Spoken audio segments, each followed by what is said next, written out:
Fala pessoal, aqui é o Igor do canal Papo HQ e hoje eu tô aqui pra falar de Batman A Luva Negra. Quadrinho esse que é escrito por Grant Morrison e desenhado por uma porrada de desenhistas, mas um que se destaca muito é o J.H. Williams III, que foi o desenhista de Sandman Prelúdio, né? Que tem uma arte assim fenomenal que eu vou estar mostrando pra vocês agora. Mas chega de enrolação, vamos lá pro enredo dessa história. Um adversário desconhecido, brilhante, paciente e totalmente maligno manipulou Batman por detrás dos bastidores. Uma mão invisível infiltrou um traidor no meio de um clube internacional de heróis, inspirados no Batman.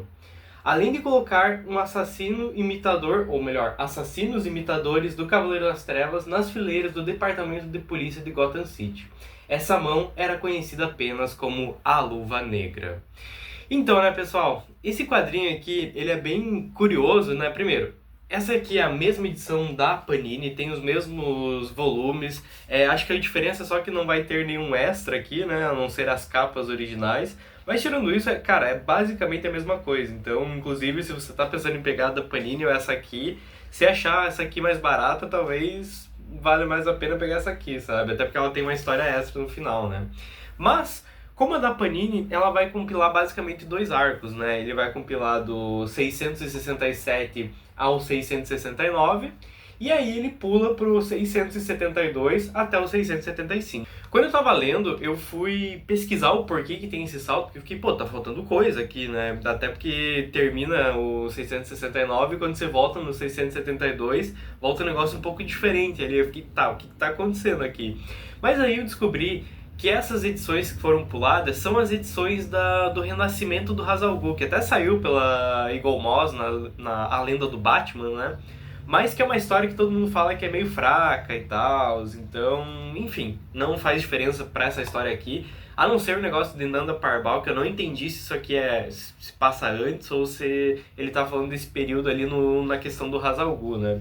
Mas, de qualquer forma, é o primeiro quadrinho do Batman do Grant Morrison que eu tô lendo. Eu nunca tinha lido nenhuma da fase dele, né?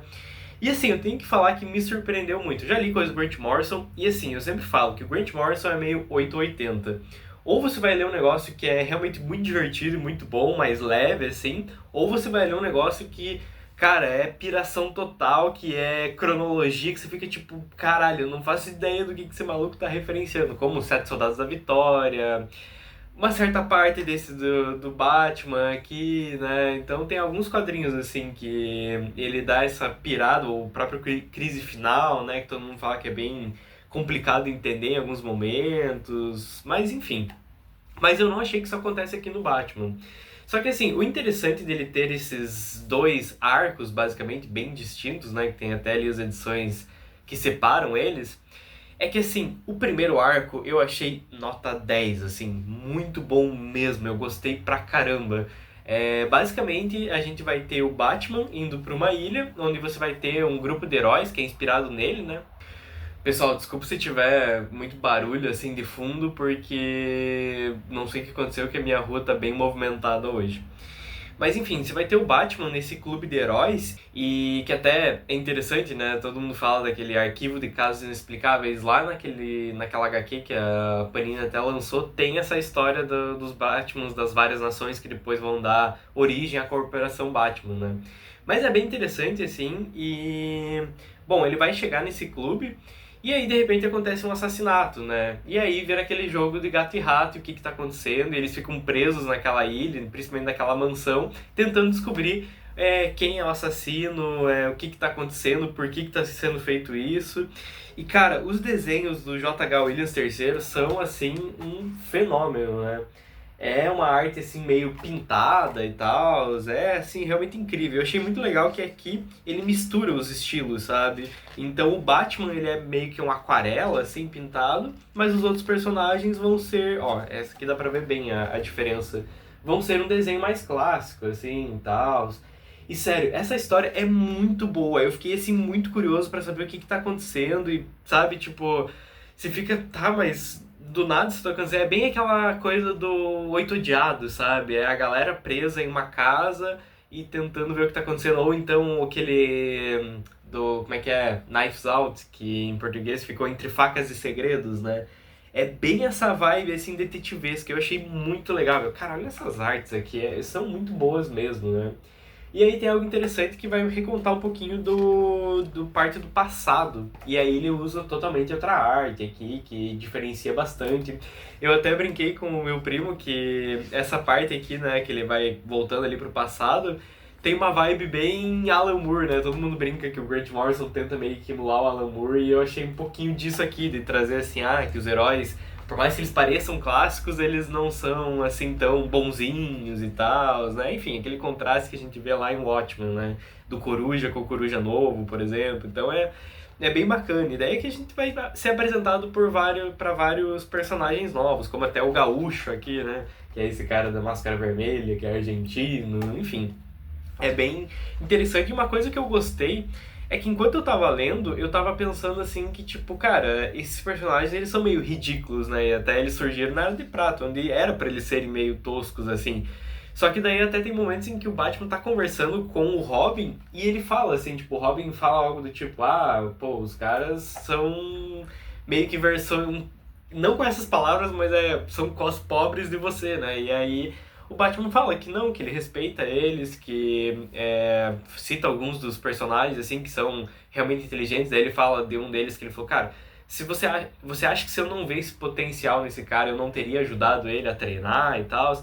Então isso é muito legal, sabe? Essas primeiras histórias realmente, assim, cara, é nota 10. Eu achei muito boas mesmo.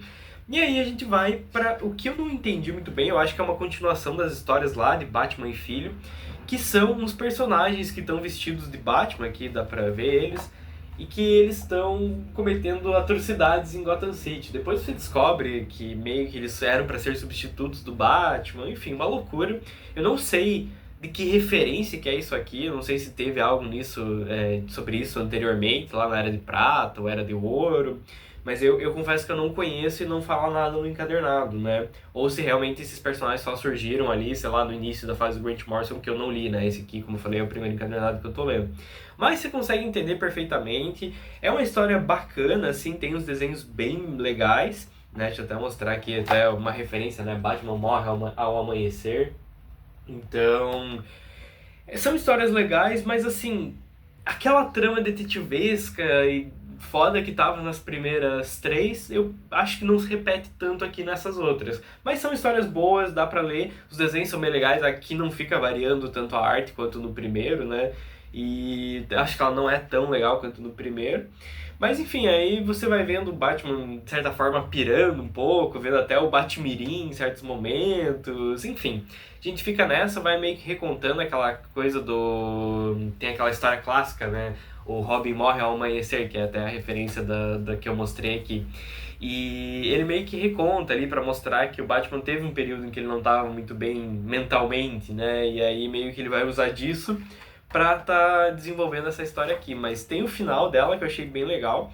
E assim, esse encadernado ele vai ligar diretamente no encadernado do Descanse em Paz, né? Que eu já até comecei a ler ele aqui.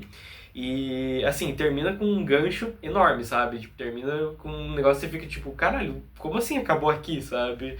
E é interessante que você vê um momento em que o Bruce Wayne ele vai atuar como Batman sem estar com a roupa do Batman. E cara, eu achei muito legal. Tem uma vibe até meio Hulk, assim, mas é meio que, cara, ele realmente se transforma, sabe? Eu achei bacana porque a gente nunca vê ele assim sem a máscara do Batman, que é pra causar medo, mas, cara, eu achei que nessa imagem que eu mostrei ele vai causar muito medo até do que se ele tivesse com a roupa do Batman, né? Então tem muita coisa legal, assim, nesse quadrinho. Eu só acho que do primeiro arco pro segundo dá uma caída, porque o segundo é mais essas putaria do Grant Morrison aí de... Só acho que essas coisas é mais Grant Morrison daí, sabe? De ficar trazendo referência antiga e tal, mas não é necessariamente ruim.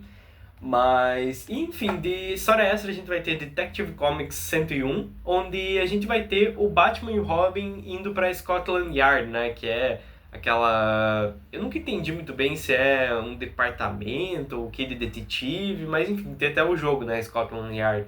Mas aí você vai ter um cara que tá fazendo crimes baseados no Moriarty do Sherlock Holmes. Inclusive vai ter participação do Sherlock Holmes. Assim, é dito aqui no quadrinho que essa história é importante porque foi ela que possibilitou o Batman conhecer outros personagens como os que aparecem aqui, o Cavaleiro, o Gaúcho, enfim. Meio que esse quadrinho do Scotland Yard, ele acabou abrindo margem para isso, né? Mostrando um pouquinho da arte do início aqui, que eu achei muito legal. Mas, assim, é uma historinha bem ok, né? Não muda nada. E eu acho que talvez trouxesse alguma dessas histórias do Arquivos e Casos Inexplicáveis fosse mais legal do que essa daqui. Mas tudo bem, é rápido, é interessante, né? Tem a sua referência ali na questão do Sherlock Holmes, que é algo recorrente, né? Eu lembro até de uma fada do início da saga do Batman, que é uma história dos anos 80 que também tem o Sherlock Holmes, né? Mas assim, encadernado muito legal, eu acho que vale bastante a pena. Como eu falei, é um equivalente ao da Panini, né? Então só tem essa história extra aqui do Detective Comics 101.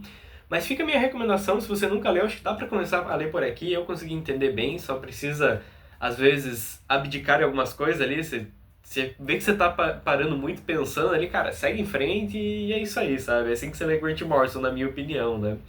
Mas fica a minha recomendação. Logo, logo vou estar trazendo o review do Descanse em Paz, né? Tô bem curioso para ver como que vai se desenrolar essa história.